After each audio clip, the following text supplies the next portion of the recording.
فينبغي الاطلاع عليها فإن من لم يعرف الشر يقع فيه فليحذر. Donc nous étions arrivés à la parole de l'auteur, que Allah lui fasse miséricorde, de nombreux faqih, tels que le faqih hanafite Badr al-Rashid, qui était proche du 8e siècle de l'Hégire, ont énuméré de nombreuses choses à ce sujet. Il convient d'en prendre connaissance, car celui qui ne connaît pas le mal risque d'y tomber. Celui qui ne connaît pas le mal risque de tomber dans le mal, alors que l'on prenne garde. Si tu ne connais pas, il y a un terrain miné devant toi, si tu ne sais pas s'il y a des trous, il y a des... Donc si tu ne connais pas le terrain, tu risques de tomber dans le mal. Mais si tu es averti, tu sais le mal, tu vas l'éviter. Alors que l'on prenne garde. قال فقد ثبت عن أحد الصحابة أنه أخذ لسانه وخاطبه. Il a été authentifié qu'un compagnon s'est adressé à sa langue. Il a pris sa langue, il s'est adressé à sa langue. Qu'est-ce qu'il a dit? قال يا لسان قل خيرا تغنم. Ô toi ma langue, dis du bien, tu gagneras. Il s'est adressé à sa langue. Dis du bien, tu gagneras. واسكت عن شر تسلم من قبل أن تندم. Et abstiens-toi de dire du mal, tu seras sauvé, tu seras épargné, avant de le regretter. Avant de le regretter. Donc, ma langue, dis du bien, tu gagneras. Abstiens-toi de dire du mal, tu seras sauvé, tu seras épargné, avant d'avoir à le regretter.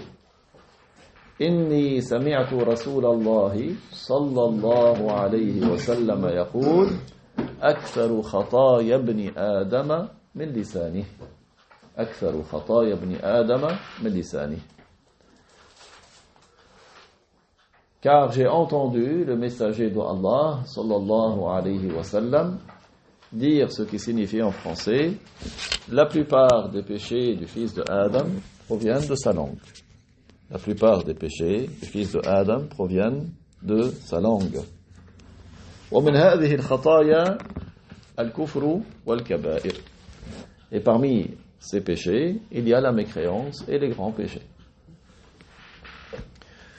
Donc c'est clair que nous avons une mission qui est de surveiller notre langue.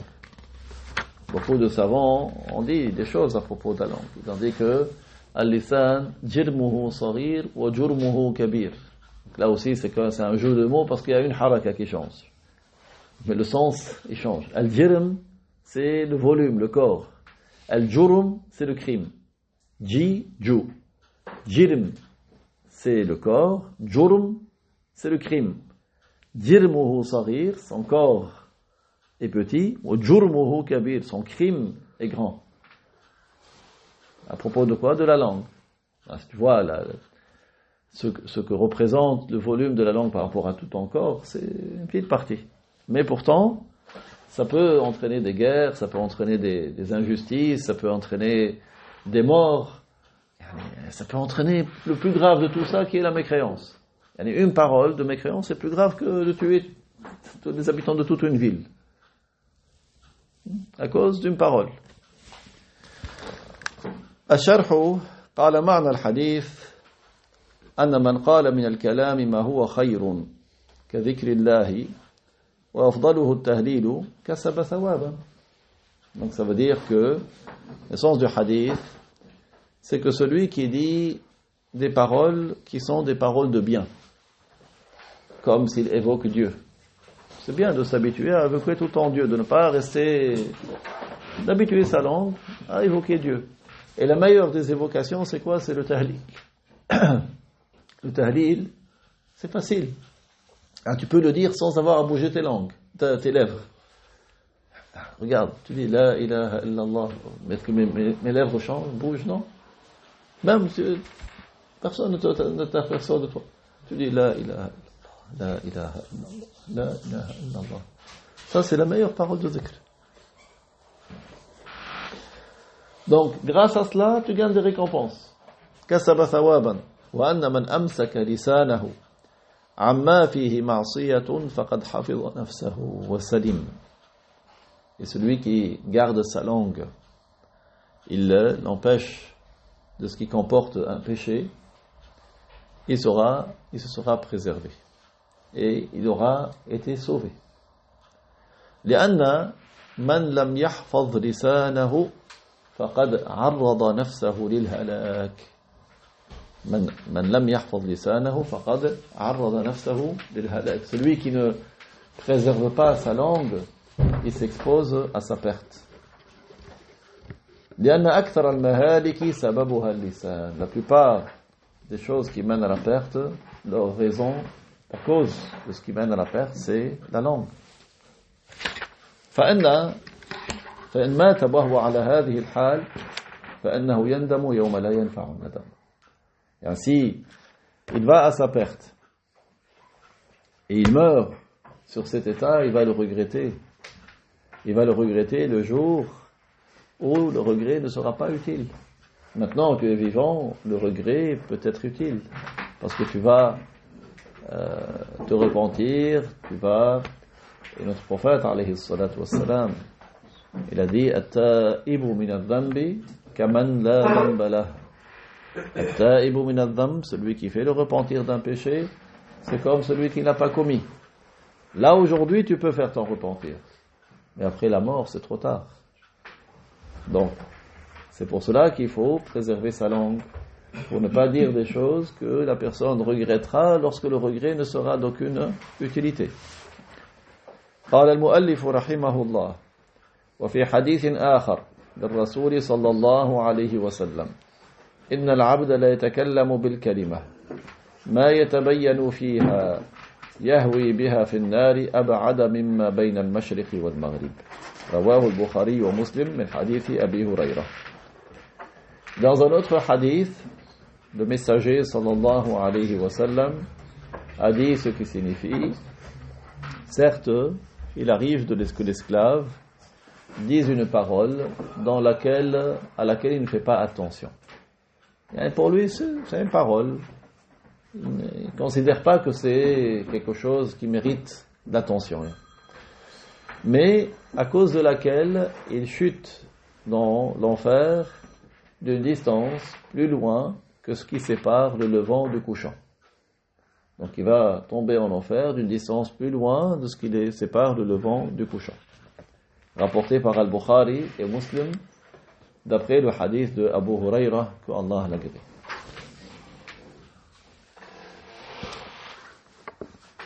الشرح قال الشيخ معنى حديث الشيخين أن الإنسان قد يتكلم بكلمة لا يرى أن فيها ذنبا ولا يراها ضارة له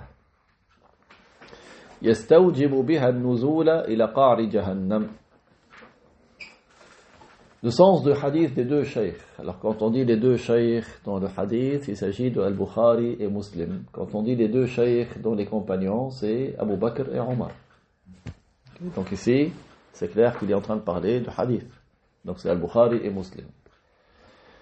Le sens du hadith des deux sheikhs, c'est que celui qui dit une parole, qui ne considère même pas comme étant un péché, il ne la considère pas préjudiciable pour lui, il ne considère pas que ça va lui faire du mal, mais qui lui fait mériter la descente et l'arrivée au fond de l'enfer, comme indique cette autre version de At-Tirmidhi. Donc la version de At-Tirmidhi, أخرجه الترمذي في سننه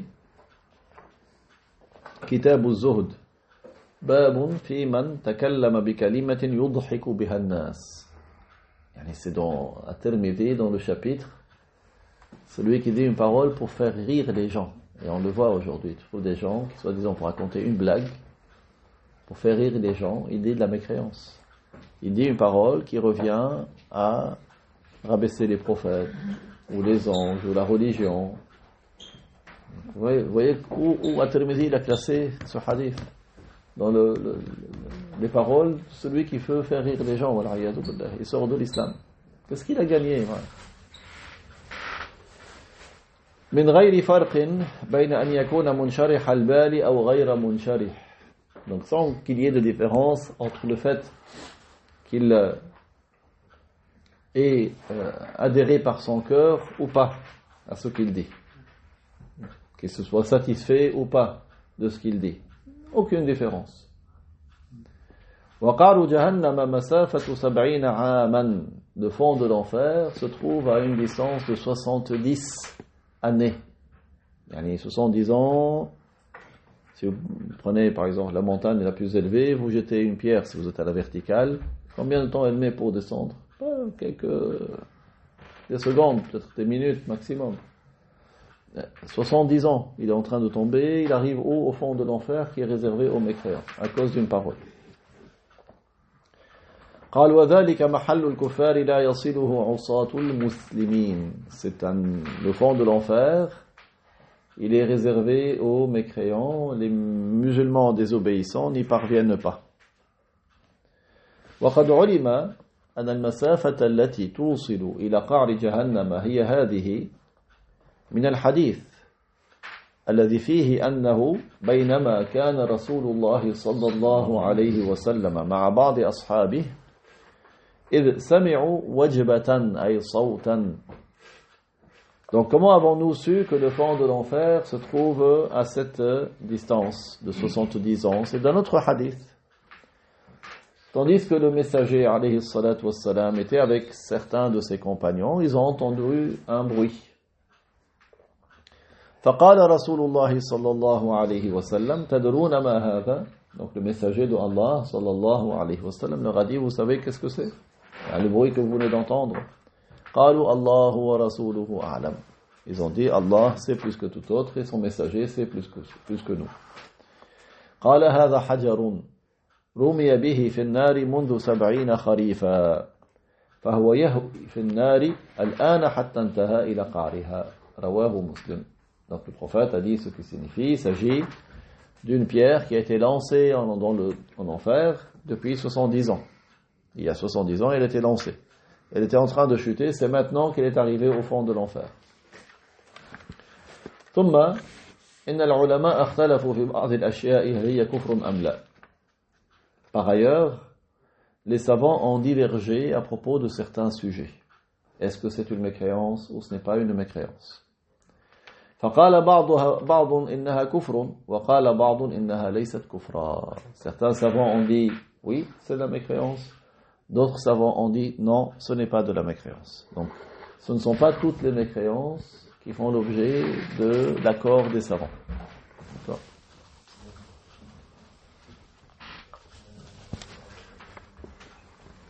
هؤلاء العلماء بعضهم مجتهد اجتهادا مطلقا وبعضهم مجتهدون في المذهب وهكذا البيان.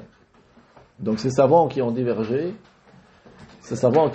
certains d'entre eux sont des mujtahid absolus et d'autres sont des mujtahid au sein de l'école. Donc qu'est-ce que ça veut dire des mujtahid absolus, des mujtahid au sein de l'école? Vous savez que le mujtahid, le savant qui est mujtahid, il est dit absolu, c'est-à-dire que il est arrivé à un degré où il peut déduire des jugements directement à partir du Coran et du Hadith et des savants qui l'ont précédé.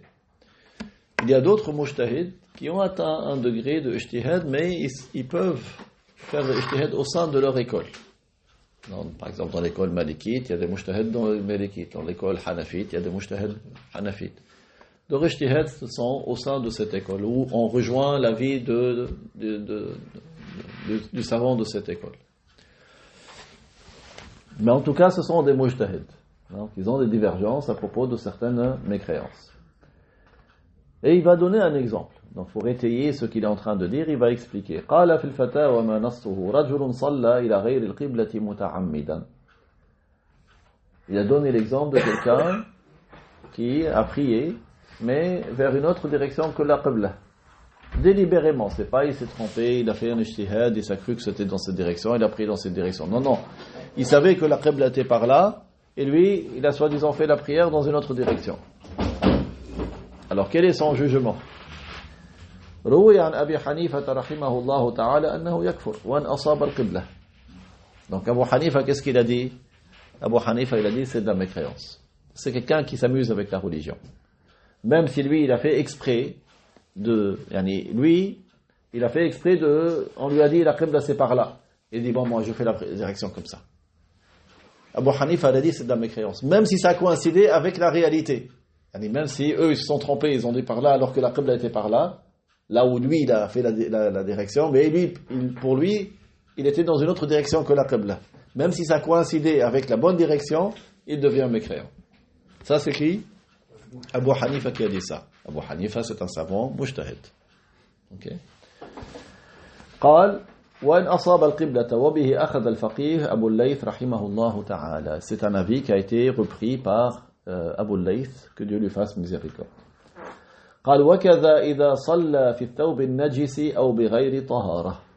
Donc Abu Hanifa considère que c'est de la mécréance également s'il fait la prière avec des vêtements où il y a de la najasa, l'impureté rituelle, ou si il fait la prière sans avoir fait son wudu, ou sans qu'il ait la purification.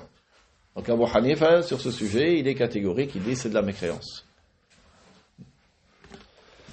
Pourquoi? Il considère que c'est quelqu'un qui dénigre, qui rabaisse la religion. Vous voyez, c'est pour ça il déclare mécréant. Il dit pour lui c'est quelqu'un qui n'accorde aucune considération à la religion.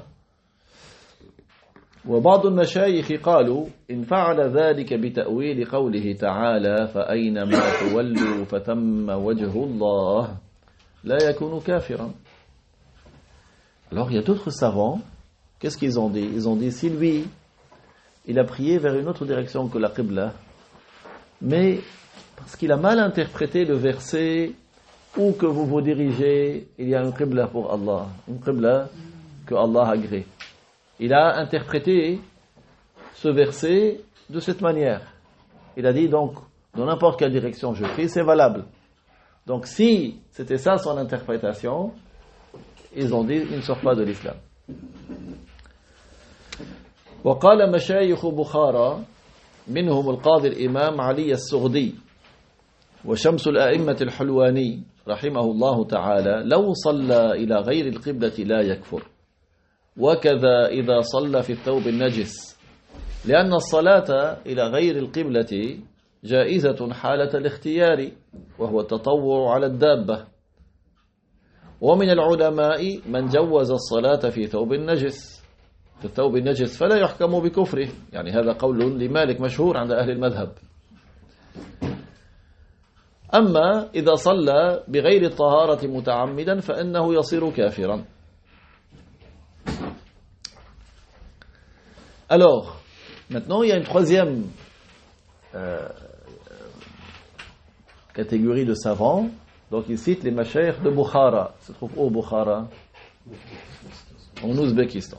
Okay? Donc en Ouzbékistan, lorsqu'il y avait les savants qui étaient à large échelle dans ces pays-là. Mais après le communisme,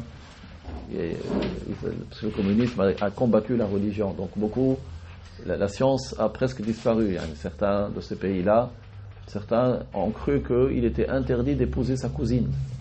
Ils croyaient que sa cousine était une mahram.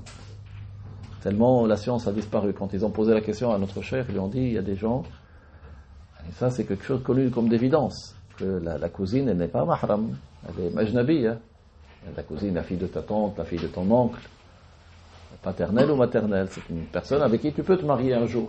Eux, certains, pas tous, dans une certaine région là-bas, quand ils ont commencé à apprendre avec les élèves de cheikh, ils lui ont dit, on a trouvé des gens qui croyaient cela. Est-ce que c'est de la mécréance? Est-ce qu'on leur dit de lire les deux témoignages? Le cheikh, il a dit ça. Pour eux, ils sont devenus comme récemment entrés en islam. Parce qu'il n'y a pas de science. Donc, ils sont excusés pour ce cas-là. Vous voyez? Donc, dans certains cas, il se peut que ce soit une information qui est connue comme d'évidence, mais parce que dans une région donnée, ils n'ont pas entendu. Et c'est le cas aujourd'hui de beaucoup de régions dans le monde. Parce qu'il y a le manque de savants. Donc Bukhara, c'était une ville de science. D'ailleurs, un grand savant qui est connu de là-bas, c'est qui? Al-Bukhari. D'accord? Al-Bukhari, le grand savant de hadith. Donc, deux savants de cette région-là, de cette ville, le Qadi, l'imam Ali al-Sourdi, et Shamsul A'imma al-Hulwani, que Dieu lui fasse miséricorde, qu'est-ce qu'ils ont dit? Ils ont dit, si quelqu'un faisait la prière vers autre que la Qibla, il ne devient pas mécréant. Et de même, hein, s'il faisait la prière avec des vêtements qui sont najas, il ne devient pas mécréant, ils ont dit. Donc c'est pas comme l'avis de l'imam Abu Hanifa. Pourquoi? Ils ont dit parce que prier vers autre que la Qibla, c'est permis dans certains cas, comme dans le cas de celui qui fait une prière surérogatoire sur sa monture. Quand il est en voyage, il est sur son cheval, il est sur son chameau, et il veut faire une prière surérogatoire. Qu'est-ce que les savants ils ont dit? Ils ont dit, tu peux rentrer dans la prière, tu fais tahiyat al-ihram en direction de la Qibla, et après, même si ta monture va à direction opposée de la Qibla, tu continues ta prière. Tu es assis, tu récites, ensuite tu mimes le recours, tu mimes la prosternation, et tu continues ta prière. Donc ils ont dit, comme dans certains cas de figure, il est possible de faire la prière ailleurs que vers la Qibla, donc il ne devient pas mécréant celui qui fait la prière vers autre que la Qibla. Oui, chacun il a son argument, donc c'est-à-dire que la déclaration de mécréance de celui qui prie vers autre que la Qibla n'est pas une déclaration de mécréance par l'unanimité des savants.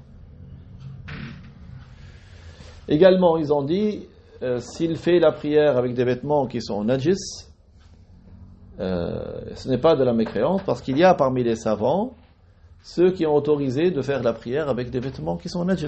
Et c'est l'avis qui est très connu dans l'école malikite. Moi, je me rappelle, un de nos frères, il est venu, il a dit, voilà, ma mère, il a posé la question à notre cher, je me rappelle, c'était ici à Paris. Il me dit, voilà, ma mère, parfois, elle perd la raison, elle est vieille. Et parfois, quand elle perd sa raison, elle fait sur elle. Mais parfois, elle reprend sa lucidité.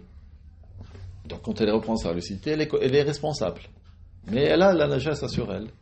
Le cheikh, il a dit, elle peut faire le wudu quand elle reprend sa lucidité. Elle fait la prière selon l'imam Malik, parce que selon l'imam Malik, la prière est valable avec la najasa sur soi. Oui. Donc, c'est un avis qui est très connu chez les malikites. Donc, quelqu'un, il a une najasa sur lui, la prière, elle est valable, selon l'imam Malik. Et donc, c'est pour ça que il a dit, ce n'est pas de la mécréance. Donc, ces deux savants de Bukhara, ils ont dit, si quelqu'un a fait la prière avec une najasa sur lui, ce n'est pas une mécréance. Mais ils ont dit, amma idha salla bi ghayri at-taharati muta'ammidan fa innahu yasiru kafiran. Mais ils ont dit, oui, s'il fait la prière sans avoir sa purification, sans avoir le wudu, là, c'est de la mécréance. Vous voyez, donc ils n'ont pas rejoint l'imam Abu Hanifa sur les deux cas précédents, mais sur le troisième, ils l'ont rejoint. وقال شمس الأئمة الحلواني رحمه الله تعالى يكون زنديقا لأن أحدا لم يجوز الصلاة بغير طهارة فيكون استخفافا بالله تعالى. Il a même rajouté une couche. Shams al-A'imma al-Hulwani, qu'est-ce qu'il a dit? Que Dieu lui fasse miséricorde. Il a dit, s'il autorise de faire la prière sans la purification, c'est un zindiq. Le mot zindiq, c'est un mot qui est très très lourd. Zindiq, ça veut dire quelqu'un qui n'est attaché à aucune religion. C'est une grande, c'est un qualificatif de mécréance, qui est très fort. Zindiq. Il a dit parce que personne n'a autorisé de faire la prière sans avoir le wudu, et c'est un rabaissement. C'est un manque de considération, manque de respect à l'égard de Allah. Fin de citation. والقول الصحيح قال الشيخ الذي يوافق قواعد مذهب الشافعي ومالك وغيرهما أنه لا يكفر وليس يلزم منه الاستخفاف بالدين. Et le cheikh il dit après avoir rapporté que l'avis qui est correct et qui est conforme aux règles de l'école shafi'ite et de l'école malikite et autre que ces deux imams là, c'est qu'il ne devient pas mécréant s'il fait la prière sans avoir le wudu.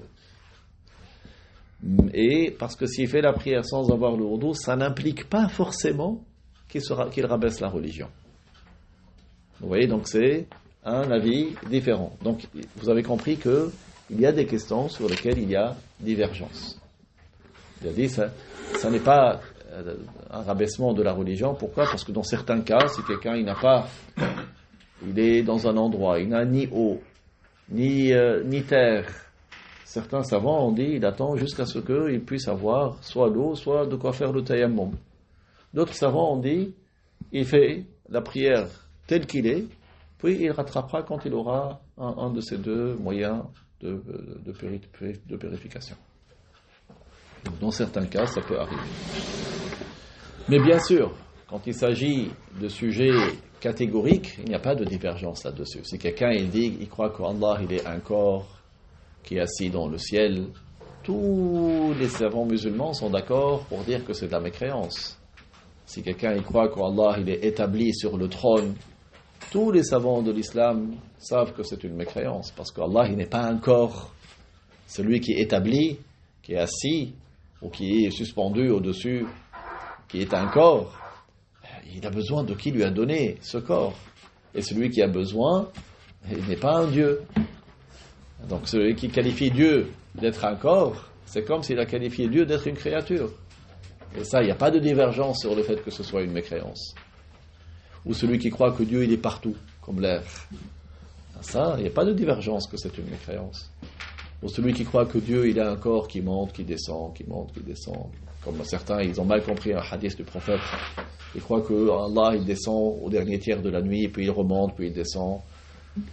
Il n'y a pas de divergence sur le fait que ce soit une mécréance. La croyance correcte au sujet de Allah, c'est qu'il n'est pas un corps et il est sans endroit ni direction. Il est le créateur des endroits, il existe avant la création des endroits, sans endroit. Et il est le créateur des directions, il existe avant l'existence des directions, sans direction. Et si nous levons les mains vers le ciel pour faire des invocations, c'est parce que le ciel, c'est notre direction, notre qibla pour les invocations. Tout comme lorsqu'on prie, on fait la prière, on se dirige vers la Kaaba, parce que la Kaaba est notre direction pour la prière. Aucun musulman n'a pour croyance qu'Allah il habite la Kaaba, que ce serait la raison pour laquelle on se dirige vers la prière, vers la Kaaba. Et aucun musulman n'a pour croyance qu'Allah il est en haut et que c'est la raison pour laquelle on lève les mains vers le ciel. Celui qui croit ça, il n'est pas musulman. Il doit enlever ça de son cœur et avoir la croyance correcte qui est qu'Allah il est sans endroit ni direction. Il n'a pas besoin des endroits.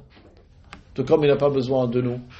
Il n'a pas besoin des anges. Il n'a pas besoin de ses créatures. Les endroits font partie de ses créatures et Allah il n'a pas besoin de ses créatures. C'est lui qui les a créés.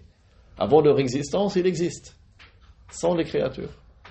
Ou d'autres qui lisent le Coran, ils lisent le verset Allahu nuru samawati wal ard. Certains ignorants, ils croient qu'Allah c'est une lumière.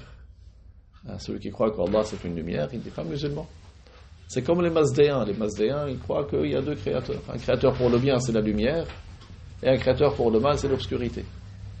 Allah, il n'est pas une lumière, il n'est pas une obscurité. Allah, il dit وَجَعَلَ الظُّلُمَاتِ وَالنُّورِ. Il a créé les ténèbres et la lumière. Donc c'est lui qui est créateur de l'obscurité et de la lumière. Il n'est pas une obscurité, il n'est pas une lumière. Oh, c'est simple. Tout cela, c'est tiré d'un verset du Coran, de la parole de Allah, لَيْسَ كَمِثْلِهِ شَيْءٍ. Verset numéro 11 de Surat Ash-Shura. Absolument rien n'est tel que lui. مَهْمَا تَصَوَّرْتَ بِبَالِكَ فَاللَّهُ بِخِلَافِ ذَلِكَ. Quoi que tu imagines en ton esprit, Allah n'est pas ainsi. C'est ça la croyance des musulmans. C'est qu'Allah n'a pas de ressemblance avec ses créatures. Le musulman, c'est celui qui a la certitude de l'existence de Dieu et qui n'a absolument aucune ressemblance avec ses créatures. Parce que si je vois une écriture, je déduis qu'il y a qui a tracé cette écriture. Je vois un bâtiment, je déduis qu'il y a qui a construit ce bâtiment. Ce monde, à plus forte raison, il a besoin de qui l'a créé, de qui a fait qu'il y ait cet ordre. Ce n'est pas comme le croient certains, ils croient que avant chaque événement, il y a un événement, il y a l'évolution, la transformation, soi-disant son début. Ça, la raison, on le rejette. Ce n'est pas possible qu'il n'y ait pas de début. Il y a un début. Tout ce qui change a forcément un début. Les savants, ils ont donné une règle très très simple pour indiquer que tout ce qui change a un début. Donc, si quelqu'un il prétend que cet événement présent que je constate, que je vois, il a été créé par un événement qui l'a précédé. Et l'événement qui l'a précédé, il a été créé par un autre qui l'a précédé. Et un autre qui a créé par un autre qui l'a précédé. S'il prétend qu'il n'y a pas de début, qu'avant chaque événement, il y a un événement. Avant chaque événement, c'est toujours cette transformation, mais il n'y a pas de début. C'est comme s'il dit que l'événement présent, ce verre que j'ai entre mes mains, il n'a existé que si un nombre infini d'événements se soit achevé. Pour que celui-là, pour que le tour arrive à celui-ci, tout ce qui l'a précédé s'est achevé. Or, s'il est infini, il ne s'achève pas. C'est comme s'il remet en cause l'existence de cet événement présent. Or, l'événement présent, je le constate, nous le constatons. Donc, il n'y a pas un nombre infini d'événements qui l'a précédé. Tout ce qui change a forcément un début.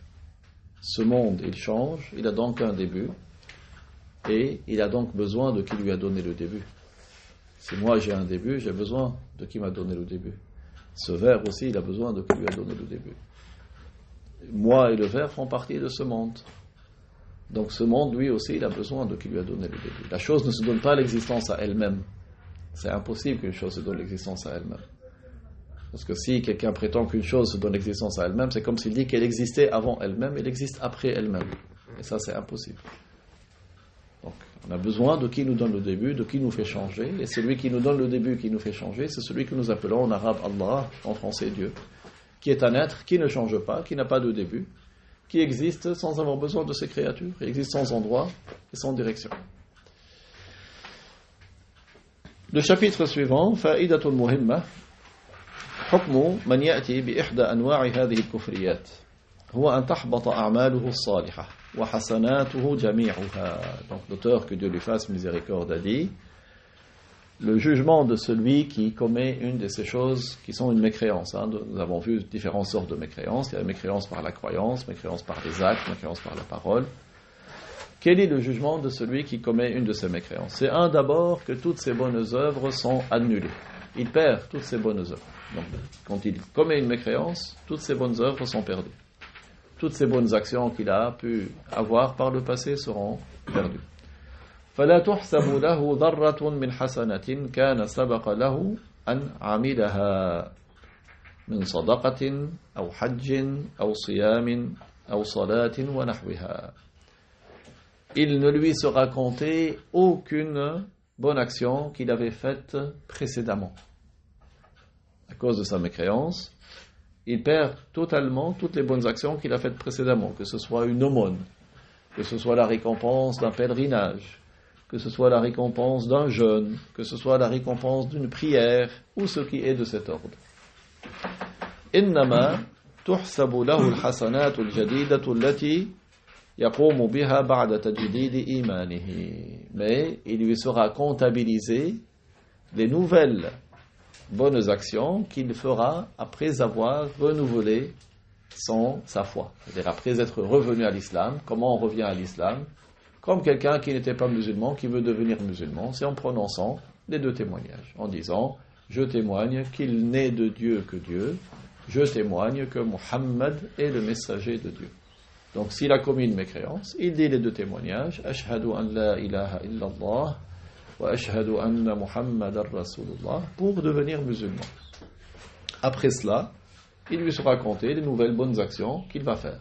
قال الله تعالى ومن يكفر بالإيمان فقد حبط عمله ومن يكفر بالإيمان فقد حبط عمله. Dans Sourate Al-Ma'ida, verset 5, ce qui signifie celui qui commet la mécréance après avoir été croyant, ses œuvres seront annulées, c'est-à-dire toutes ses récompenses seront perdues.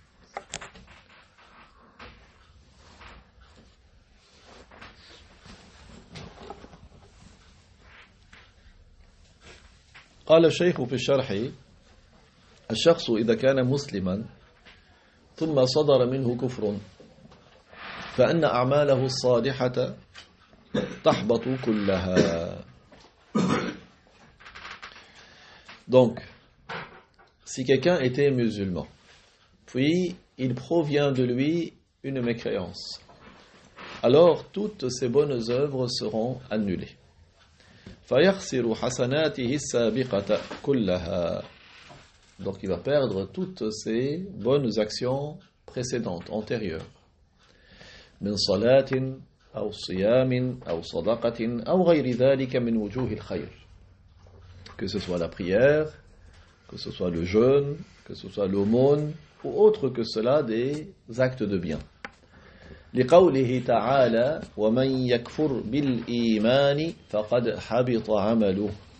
En raison de la parole de Allah, ومن يكفر بالإيمان فقد حبط عمله. Celui qui commet la mécréance après avoir été croyant, alors ses bonnes œuvres seront perdues.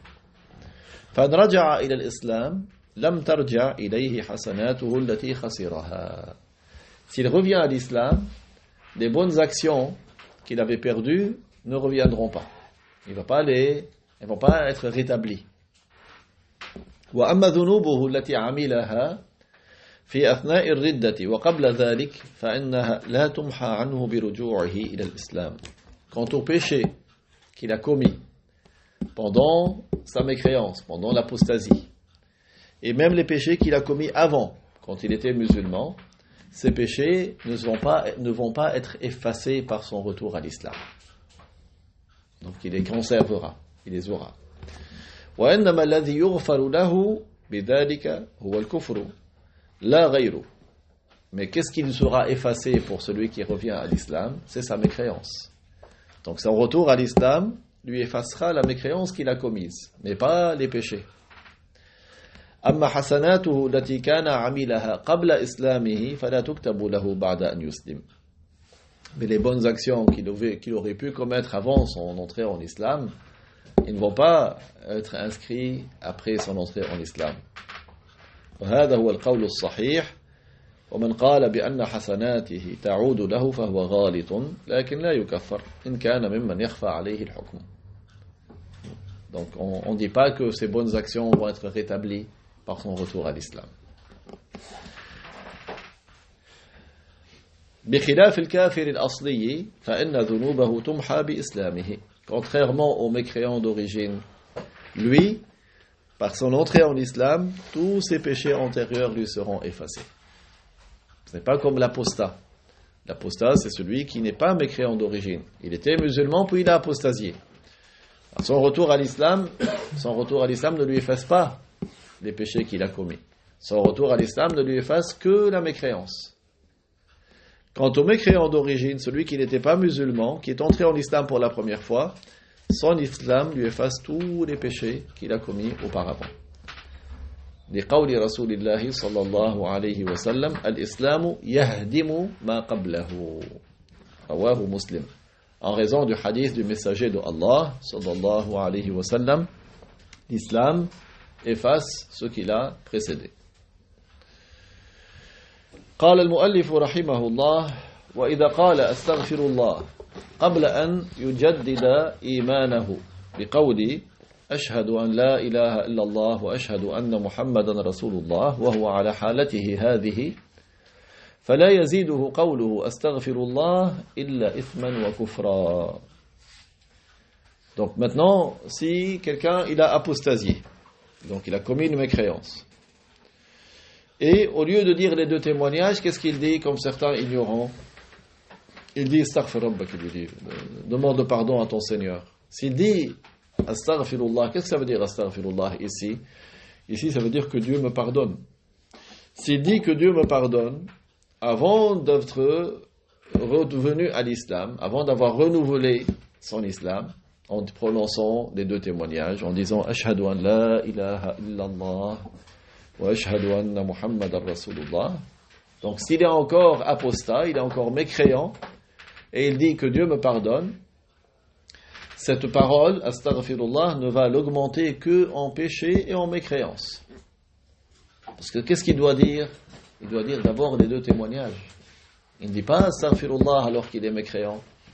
C'est quelqu'un qui adore les vaches. Il dit astaghfirullah, astaghfirullah, est-ce que ça va lui être utile? Non. Ça lui augmente en mécréance. Lui aussi, il est sorti de l'islam. Donc, s'il dit astaghfirullah avant de revenir à l'islam, ça va l'augmenter en péché. Pourquoi? لأنه يكذب قول الله تعالى إن الذين كفروا وصدوا عن سبيل الله ثم ماتوا وهم كفار فلن يغفر الله لهم. Parce qu'il dément en disant astaghfirullah, en disant que Dieu me pardonne, il est en train de contredire le verset 34 de Surat Muhammad. Le verset 34 de Surat Muhammad, duquel nous comprenons, certes, ceux qui ont mécru et ceux qui empêchent les gens d'entrer en islam, ceux qui sont morts en étant mécréants, Allah ne leur pardonnera pas. ceux qui sont morts en étant mécréants, Allah ne leur pardonnera pas. C'est-à-dire que du fait qu'ils soient mécréants, Dieu ne lui pardonne pas. Donc il ne dit pas que Dieu me pardonne alors qu'il est mécréant. Il doit d'abord dire les deux témoignages, puis s'il veut, il dit que Dieu me pardonne. ويكذب قوله تعالى إن الذين كفروا وظلموا لم يكن الله ليغفر لهم ولا ليهديهم طريقا إلا طريق جهنم خالدين فيها أبدا إن الذين كفروا وظلموا. Donc il contredit également l'autre verset, les deux autres versets, 168 et 169 de Surat An-Nisa, qui signifie certes ceux qui ont mécru, ceux qui ont été injustes, Allah ne leur pardonnera pas et ne les guidera pas vers un chemin autre que le chemin de l'enfer dans lequel ils resteront éternellement. Donc c'est-à-dire que celui qui mécroit, Allah ne lui pardonne pas. Vous voyez donc plusieurs versets qui indiquent que Dieu ne pardonne pas à celui qui est mécréant. Et à plus forte raison si quelqu'un il est mort mécréant. S'il est mort mécréant, on ne dit pas que Dieu lui fasse miséricorde, que Dieu lui pardonne ses péchés, paix à son âme ou rip. S'il est mort mécréant, parce que Allah nous a appris dans le Coran qu'il ne pardonne pas à celui qui meurt mécréant. Donc s'il est encore vivant et qu'il a commis la mécréance, si on lui veut le bien, qu'est-ce qu'on lui dit? On lui dit deviens musulman. C'est simple. Tu dis La ilaha illallah Muhammadun Rasulullah. Il n'est de Dieu que Dieu. Muhammad est le messager de Dieu. Tu es musulman. C'est tout. Mais s'il dit non, que Dieu me pardonne, que Dieu me pardonne, alors qu'il est encore mécréant, il n'augmente qu'en mécréance parce qu'il contredit le Coran. Il contredit la parole de Dieu. Dieu dit qu'il ne pardonne pas et lui il dit, c'est comme s'il dit oh Allah, sois menteur. Pardonne-moi alors que tu as dit que tu ne me pardonnes pas. C'est ça le sens. C'est pour ça que c'est une mécréance. C'est comme s'il dit contredis-toi.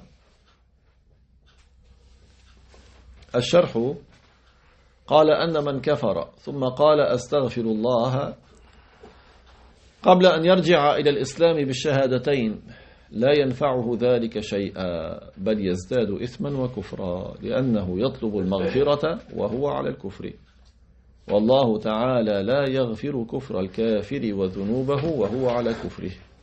Dans le commentaire, le cheikh a dit celui qui mécroit puis qui dit astaghfirullah, que Dieu me pardonne, avant de revenir à l'islam avec les deux témoignages, cela ne lui profitera aucunement. Cela ne lui profitera aucunement. Au contraire, il ne fera qu'augmenter en péché et en mécréance. Parce qu'il demande le pardon tout en étant sur la mécréance. Il est en train de demander le pardon tout en étant sur la mécréance. Et Allah ne pardonne pas la mécréance du mécréant et ses péchés tant qu'il est sur la mécréance. Il ne lui pardonnera sa mécréance que s'il devient musulman.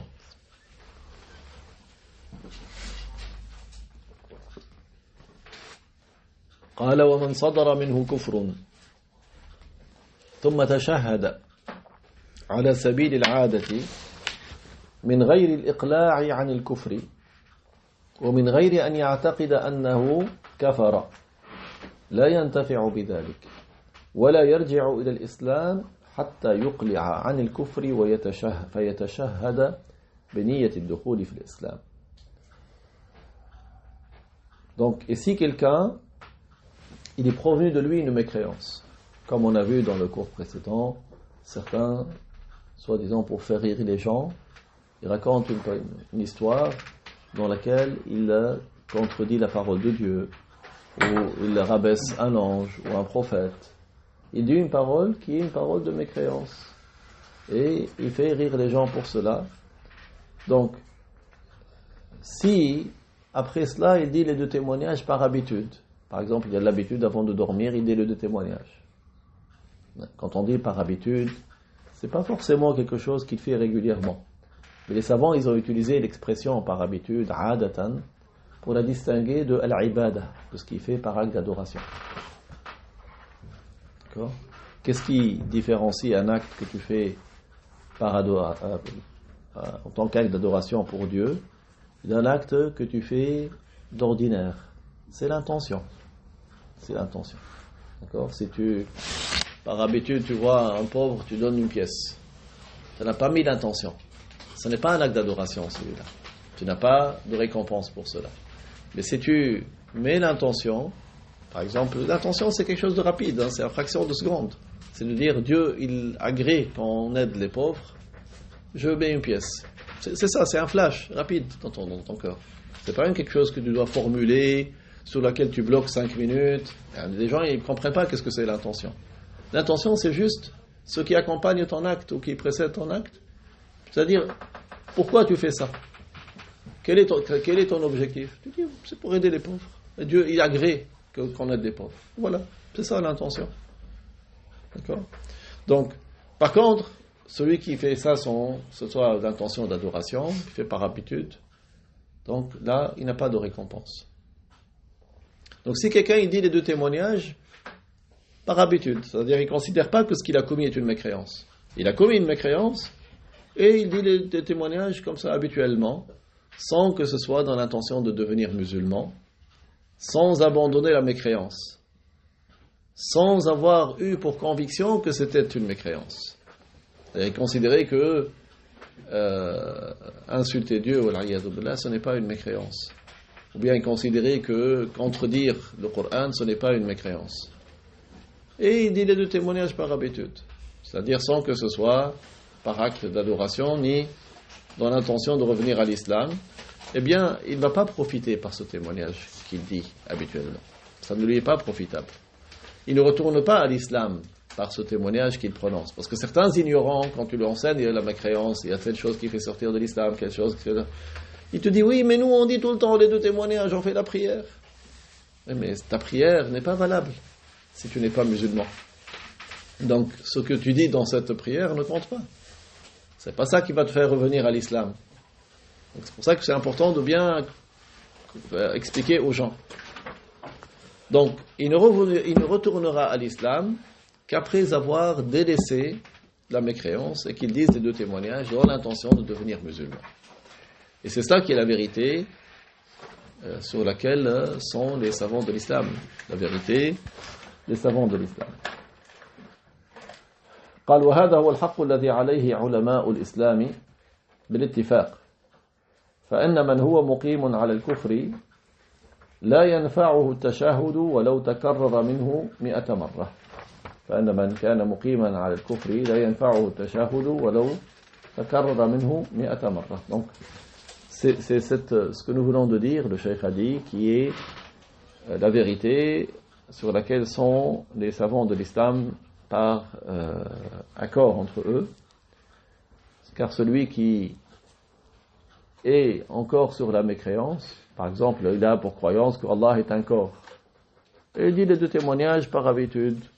Celui qui a cette croyance-là, le témoignage ne lui est pas utile, même s'il le répète 100 fois. Tant qu'il a cette mécréance, le témoignage ne va pas le sauver. Si c'est une mauvaise croyance, il faut qu'il enlève de son cœur. Il faut qu'il ait la bonne croyance. Et ensuite, il dit les deux témoignages pour devenir musulman. Voilà donc un peu pour le rappel. Inch'Allah, nous poursuivrons sur ce chapitre une fois prochaine. On prend quelques... Si on peut voir sur l'autre livre, est-ce qu'on aura le temps de faire ça?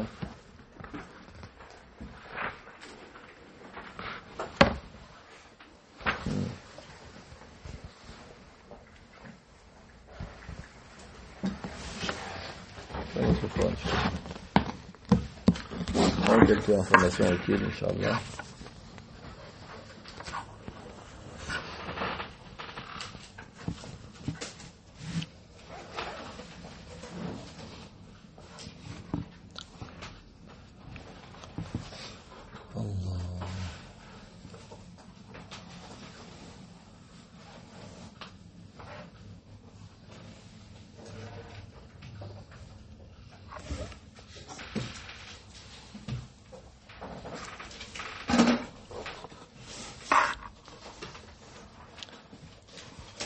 ومما روي في ترحال سيدنا سليمان عليه السلام كذلك أنه ركب البساط مرة وسار فمر فوق فلاح يحرث أرضه فنظر نحوه الفلاح وقال لقد أوتي آل داود ملكا عظيما.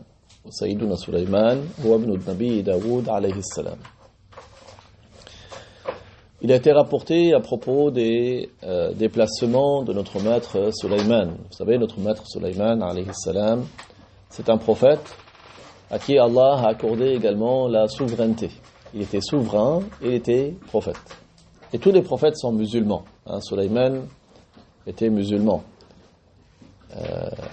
Et Sulayman, c'était le fils d'un autre prophète qui s'appelle Daoud. Daoud était musulman. Donc tous les prophètes sont musulmans, tous sont venus avec la même croyance qu'il n'est de Dieu que Dieu et que le prophète de leur époque est le messager de Dieu. Et ils devaient croire aux prophètes qui précédaient et tous avaient annoncé la venue du dernier des prophètes qui est notre maître Muhammad alayhi salatu wassalam. Donc parmi les miracles qu'Allah avait accordés au prophète Sulayman, c'est qu'il avait un parterre qui était comme un parquet qui était en bois, mais sur lequel le vent s'engouffrait et il transportait avec son armée où il voulait. Donc son armée, sa cour, donc et l'emmenait même à une distance très très éloignée. Un jour qu'il était dans son déplacement, donc sur ce parquet volant, un agriculteur qui était en bas, qui était en train de labourer son champ, il a regardé, il a dit la famille de Daoud ont eu une grande souveraineté. C'était impressionnant. Donc il s'est exclamé, il a marqué son étonnement et sa surprise et que c'était impressionnant ce que Allah avait accordé à la famille de Daoud parce que Sulayman était le fils de Daoud. فحملت الريح كلامه فألقته في أذن سيدنا سليمان عليه السلام. Le vent a emporté cette parole de cet agriculteur jusqu'aux oreilles de notre maître Sulayman, qui était donc en plein vol. فنزل حتى وصل إلى الفلاح. Notre maître Sulayman a commandé pour descendre juste en face de cet agriculteur. قال له إني سمعت قولك وأنما مشيت إليك لألا تتمنى ما لا تقدر عليه. Il lui a dit, j'ai entendu ta parole. Et si je suis venu à toi, c'est pour que tu ne souhaites pas ce que tu ne peux pas obtenir. C'est pas par vanité ou par orgueil. Les prophètes sont les plus modestes des créatures de Dieu. Mais c'est parce que ce qu'Allah lui a accordé, c'est un miracle. Et qu'il convient que chacun agisse dans son propre champ de capacité. Donc, ne souhaite pas quelque chose que tu ne peux pas obtenir. Ça ne veut pas dire ne sois pas ambitieux. Mais ça veut dire, fais ce qui est en ta possibilité de faire. Fais ce que tu peux faire. Améliore-toi, certes, mais ne cherche pas quelque chose que tu ne peux pas obtenir. Vous voyez, donc c'est plein de sagesse, ces paroles. Aujourd'hui, certains, malheureusement, ils courent surtout derrière les choses du bas monde. Il va avoir la meilleure voiture, la meilleure fille, la meilleure maison, la meilleure vacances, les meilleures choses. Tu peux avoir des objectifs, mais faire en sorte que ce soit des objectifs qui vont être utiles pour toi, pour ton au-delà. Et fais ce que tu peux faire. Donc il lui a dit, إني سمعت قولك وإنما مشيت إليك لئلا تتمنى ما لا تقدر عليه. Donc, j'ai entendu ta parole et je suis venu à toi pour ne pas souhaiter ce que tu ne peux pas obtenir. لتسبيحة واحدة يقبلها الله منك خير من الدنيا وما فيها. تسبيحة واحدة. Une seule parole, Subhanallah. Tu dis Subhanallah dans la recherche de l'agrément de Allah. Une seule tasbiha que Allah agrée de ta part, pour laquelle il te récompense, cela vaut mieux pour toi que le bas monde et ce qu'il contient. Qu'est-ce que tu veux dans ce bas monde? Tu dis une fois Subhanallah. Qu'est-ce que ça veut dire Subhanallah? Allah est exempt de toute imperfection. Et ça, c'est une parole de dhikr. Tu dis une parole, Subhanallah, que Dieu accepte de toi, et il te récompense pour cette parole, c'est mieux que le bas monde et ce qu'il contient. فقال الفلاح أذهب الله همك كما أذهبت همي. Parce que certains, ils sont chagrinés quand les autres, ils ont quelque chose de bien et qu'eux, ils n'ont pas. Il lui a dit que Dieu dissipe ton tourment tout comme tu as dissipé mon tourment. Tu vas enlever, c'est-à-dire que j'avais souhaité quelque chose que je ne pouvais pas obtenir, mais maintenant tu m'as appris que je peux faire des choses qui sont à ma portée et qui sont plus faciles. Tu m'as dissipé mon tourment, que Dieu dissipe ton tourment tout comme tu m'as dissipé le mien. Donc la moralité, les portes du bien sont nombreuses. Et ne cherche pas forcément ce que c'est difficile pour toi d'obtenir. Tu peux progresser, mais fais ce que tu peux faire à ton niveau. Et les portes du bien sont très très grandes. Une parole, subhanallah, n'importe qui peut la dire. Ce n'est pas difficile. Et si tu en fais 100 ou tu en fais 1000, c'est encore mieux. Subhanallah, avec la bonne prononciation.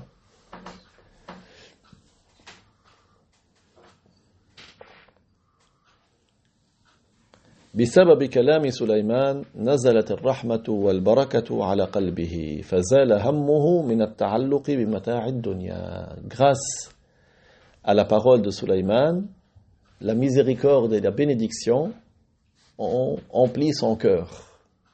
Grâce à la parole de Sulayman, la miséricorde et la bénédiction ont empli son cœur et son tourment d'être attaché au bas monde s'est dissipé. Parce que c'était une chose du bas monde qu'il souhaitait. Et ça a été enlevé de son cœur. لذة واحدة في عبادة الله لا يقاس عليها حطام الدنيا فكيف بلذة دخول الجنة.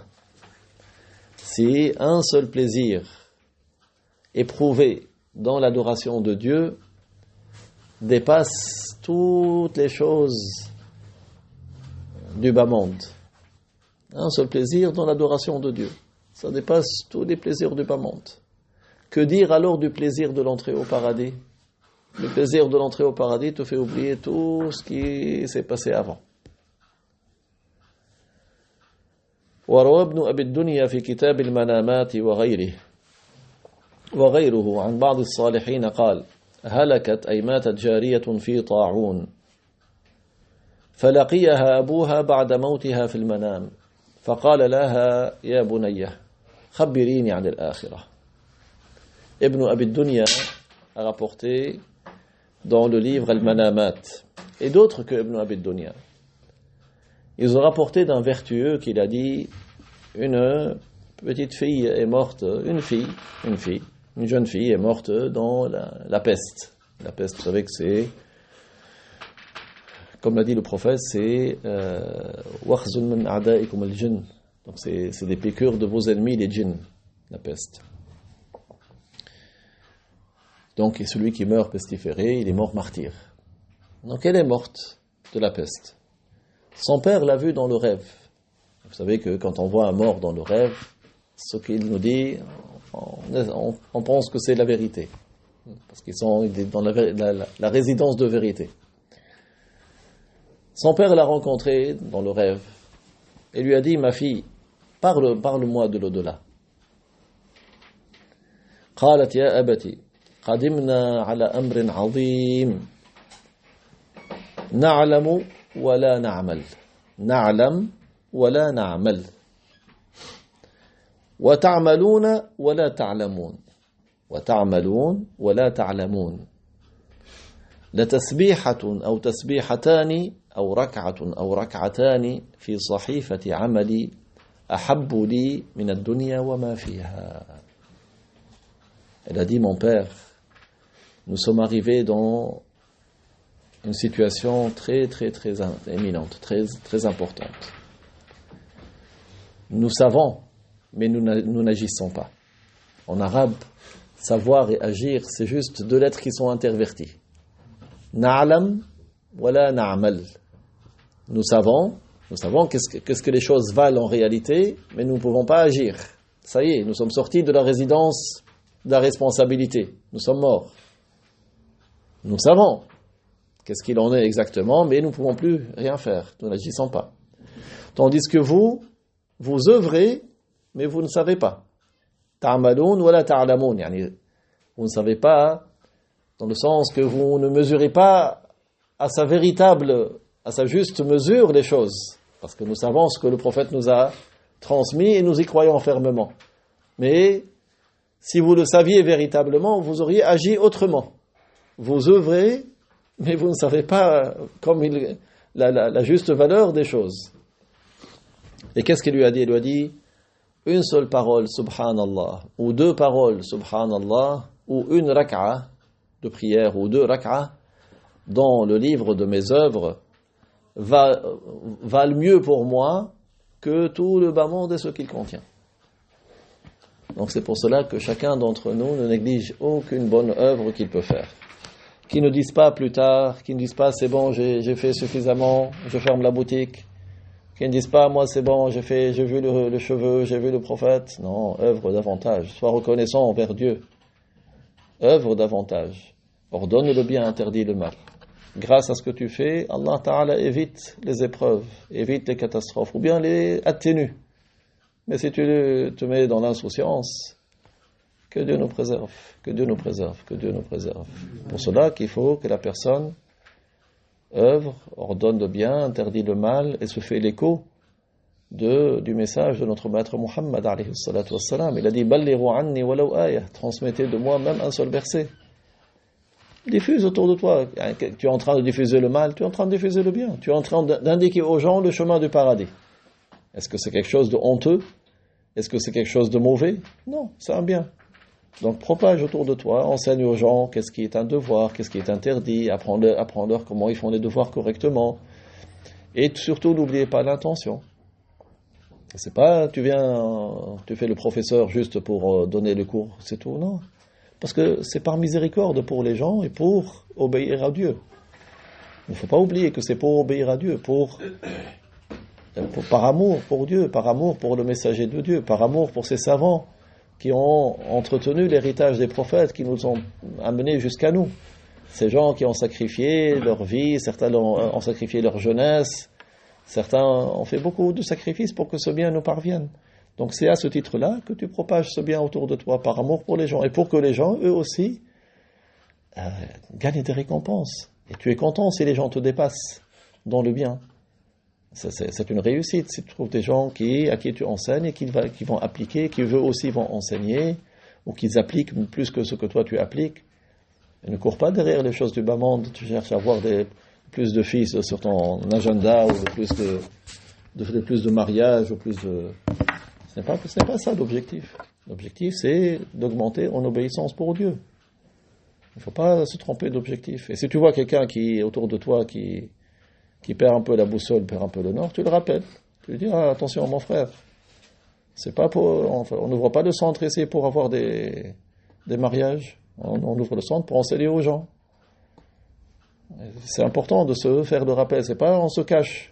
Allez, moi je vais témoigner pour toi pour ton mariage, mais toi tu témoignes pour moi pour mon mariage. C'est quoi ça? Si les compagnons du prophète faisaient ça, l'islam ne serait pas arrivé jusqu'à nous. Que Dieu nous préserve et préserve nos familles et nos enfants, nos voisins. Wallahu ta'ala a'lam wa ahkam wa barakallahu fikum. La ilaha illallah. La ilaha illallah. La ilaha illallah. Allahumma salli ala sayyidina Muhammad wa ala alihi wa sahbihi wa sallim. اللهم صل على سيدنا محمد وعلى آله وصحبه وسلم اللهم صل على سيدنا محمد وعلى آله وصحبه وسلم. رب اغفر لي وللمؤمنين والمؤمنات. رب اغفر لي وللمؤمنين والمؤمنات. رب اغفر لي وللمؤمنين والمؤمنات.